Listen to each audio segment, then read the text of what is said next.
Continuando aqui então nossa aula sobre o período medieval, nós vamos lidar agora com dois personagens principais muito abordados na UF e no Enem, que é Santo Agostinho com a patrística e Santo Tomás de Aquino com a escolástica. Na patrística de Santo Agostinho, nós vamos ter que as teorias, os pensamentos e suas reflexões filosóficas são feitas a partir do filósofo Platão, e na escolástica, com Santo Tomás de Aquino, nós vamos ter uma leitura, do filósofo Aristóteles na elaboração de suas dissertações e falas filosóficas. Então, na patrística, Santo Agostinho; na escolástica, Santo Tomás de Aquino. Santo Agostinho, antes de se converter ao cristianismo, ele já era considerado um grande professor de gramática, um grande professor de retórica, dava aula sobre a fala, era um grande pregador. Ele, antes de se converter ao cristianismo também, ele participou de uma seita, que é chamada de maniqueísmo. Esse maniqueísmo é justamente, que o mundo ele é governado por dois princípios que têm o mesmo poder. E de um lado está aquilo que é bom e do outro lado está aquilo que é ruim. Então, Santo Agostinho ele é influenciado então por esses princípios maniqueístas e também se converte ao cristianismo.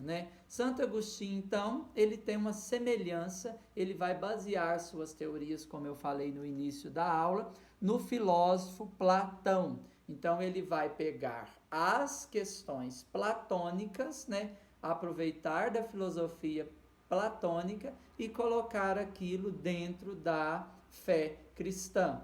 Platão defendia que as almas aprendiam por meio da reminiscência.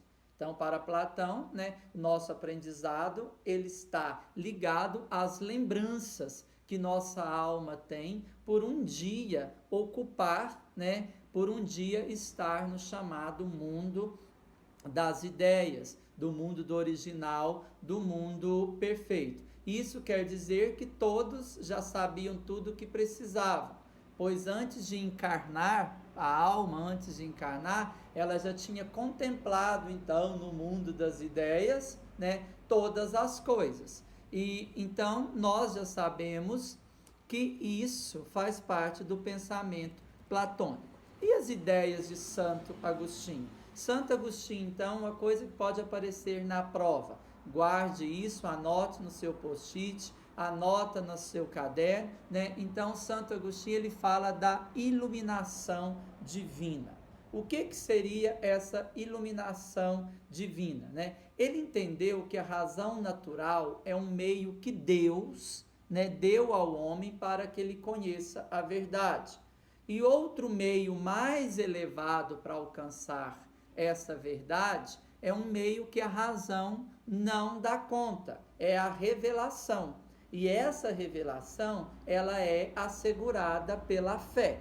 Então, a razão natural, ela é um meio que Deus, deu ao homem para que ele conheça a verdade.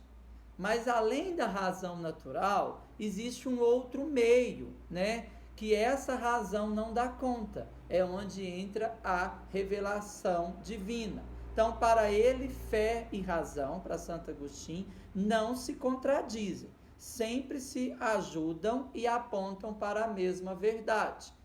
Então, viver é ter uma vida virtuosa, e essa vida virtuosa vai levar a pessoa a ser mais inteligente.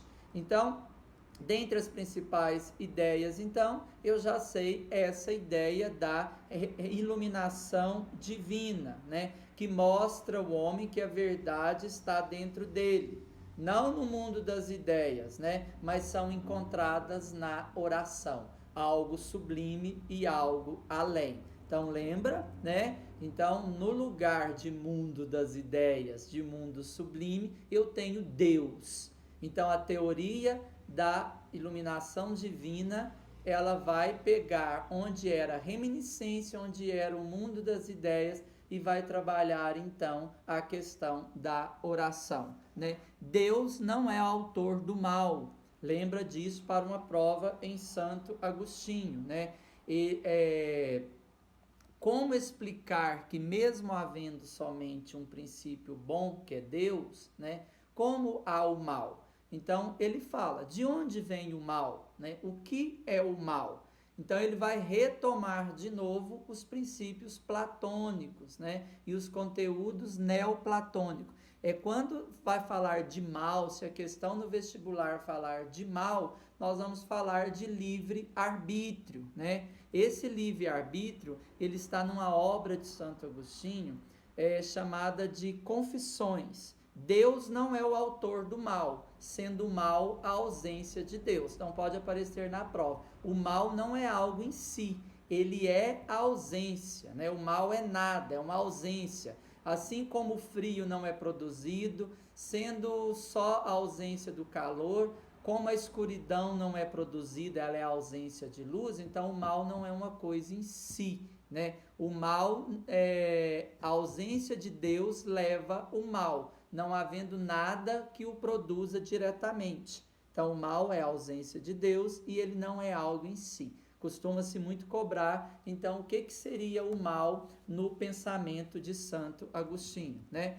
Para Santo Agostinho, então, o mal não é nada, sendo a ausência de Deus. Quando ele não é nada, está falando que ele não é uma coisa em si, tá? Então, Deus fez, né, as criaturas intelectuais com liberdade, com possibilidade de escolha. O mal para ele começa, então, quando uma pessoa que é livre, porque Deus a concebeu livre, ela possui livre-arbítrio. Então, ela usa esta escolha e esta escolha o afasta de Deus. Então, a ausência de Deus é o mal, né? A função do livre-arbítrio era não obrigar as pessoas, né? Que elas fossem obrigadas a amar Deus. Sendo que amar Deus é algo que supõe liberdade, que elas deveriam fazer isso de forma livre. Quando elas não fazem, há Deus e há a sua ausência. Então, esse é basicamente o pensamento de Santo Agostinho, mais cobrados nas provas. A teoria da iluminação divina e a questão do livre-arbítrio. Próximo vídeo, então, Santo Tomás de Aquino.